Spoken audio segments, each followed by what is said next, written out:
இயேசு கிறிஸ்துவின் நாமத்தில் அன்பின் வாழ்த்துக்கள். பரிபூர்ண ஜீவன் அனுதின தியானம் நாள் 34. இன்றைக்கு நாம் பார்க்க போகிற தலைப்பு தேவ அன்பு எளிதில் சினம் அடையாது. பகுதி 5. வசனம் யாக்கோபு 1:19-20. ஆகையால் என் பிரியமான சகோதரரே, யாவரும் கேட்கிறதற்கு தீவிரமாயும் பேசுகிறதற்கு பொறுமையாயும் கோபிக்கிறதற்கு தாமதமாய் இருக்க கடவர்கள். மனுஷருடைய கோபம் தேவனுடைய நீதியை நடப்பிக்க மாட்டாதே. நாம் ஒரு விஷயத்தை கேட்கிறதுக்கு நாம் வேகமாகவும் பேசுவதற்கு பொறுமையாகவும் கோபிக்கிறதுக்கு தாமதமாகவும் இருக்க வேண்டும் என்று இந்த சத்தியம் சொல்லுகிறதை நாம் பார்க்கிறோம். ஆனால் நாம் எப்படி இருக்கின்றோம்? கோபிக்கிறதற்கு விரைவாயும் பேசுவதற்கு அதைவிட விரைவாயும் கேட்பதற்கு தாமதமாகவும் இருக்கிறோம். ஒரு விஷயத்தை கேட்பதற்கு முன் பேசிவிடுகிறோம்.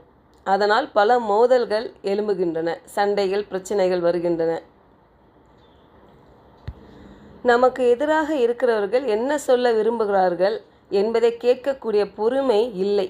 அவங்க என்ன சொல்ல வராங்க, எந்த நிலைமையில் அவர்கள் சொல்கிறார்கள், எந்த சூழ்நிலைகள் அவங்க என்ன சொல்ல வராங்க என்று கேட்பதற்கு பொறுமை இல்லை நமக்கு. நாம் அதிக விரைவாக பேச விரும்புகிறோம். அந்த கோபம் அதை காட்டிலும் அதிகமாக வெளிப்படுகிறது. நாம் ஒரு விஷயத்தை பொறுமையாக கேட்பதன் மூலம் நம்பிக்கை வளர்கிறது. பதிலளிப்பதற்கு முன் நாம் புரிந்து கொள்ளும்போது உறவுகள் செழிக்கும். நம்மால் ஏற்றுக்கொள்ள முடியாத சில எதிர்பாராத விஷயங்கள் நடக்கின்ற இடத்தில் நமக்கு கோபம் வருகிறது. கோபம் படுகிறதுனால் சத்தியத்திற்கு எதிர்ப்புறமாக நாம் வேலை செய்கிறோம்.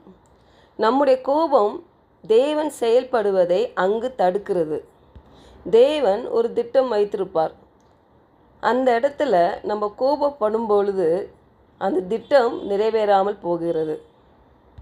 அதனால்தான் இங்கு பார்க்கிறோம், மனிதனுடைய கோபம் தேவனுடைய நீதியை நடப்பிக்க மாட்டாதே. மனித கோபம் தேவனுடைய நீதிக்கு பதிலாக பாவத்தையும் அழிவையும் உண்டாக்குகிறதை நாம் பார்க்கிறோம். தேவனுடைய நீதி எப்படிப்பட்டது? இரக்கம், பொறுமை, பரிசுத்தம் ஆகியவற்றில் நிறைந்திருக்கிறது.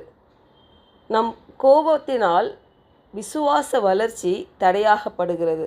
தேவனுடைய நீதிக்கு எதிராக இருக்கின்ற கோபத்தை விட வேண்டுமென்றால் நாம் மன்னிக்கிறவர்களாக இருக்க வேண்டும். அதனால்தான் நம் வசனம் பார்த்தோம், நீங்கள் கோபம் கொண்டாலும் பாவம் செய்யாதிருங்கள். சூரியன் அஸ்தமிக்கிறதற்கு முன்பாக உங்களுடைய கோபம் தனிய கடவது. உங்கள் கோபத்தின் மேல் நீங்கள் செய்யுங்கள். உங்கள் கோபம் உங்களை ஆளுகை செய்யக்கூடாது. நீங்கள் அதை கட்டுப்பாட்டுக்குள் வைத்திருக்கணும். அது உங்களை கட்டுப்பாடு செய்யக்கூடாது, உங்களை ஆதிக்கம் செய்யக்கூடாது. இதுதான் சத்தியம் சொல்லுகிறது. ஜெபிப்போம். பரலோக தகப்பனே, எங்களுக்கு நல்ல செவி சாய்ப்பையும் ஞானமான பேச்சையும் பொறுமையையும் தாரும். கோபம் கொண்டாலும் பாவம் செய்யாதபடிக்கு எங்களை காத்து கொள்ளும், வழி நடத்தும்.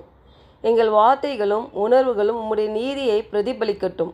எங்களை விட்டு கொடுக்கிறோம் தேவனை. பரிசுத்த ஆவியானவர் எங்களை ஆளுகை செய்யும்படியாக இந்த வேளையில் எங்களை விட்டு கொடுக்கிறோம். இயேசுவின் நாமத்தில் ஜெபிக்கிறோம் நல்ல பிதாவே. ஆமென். God bless you.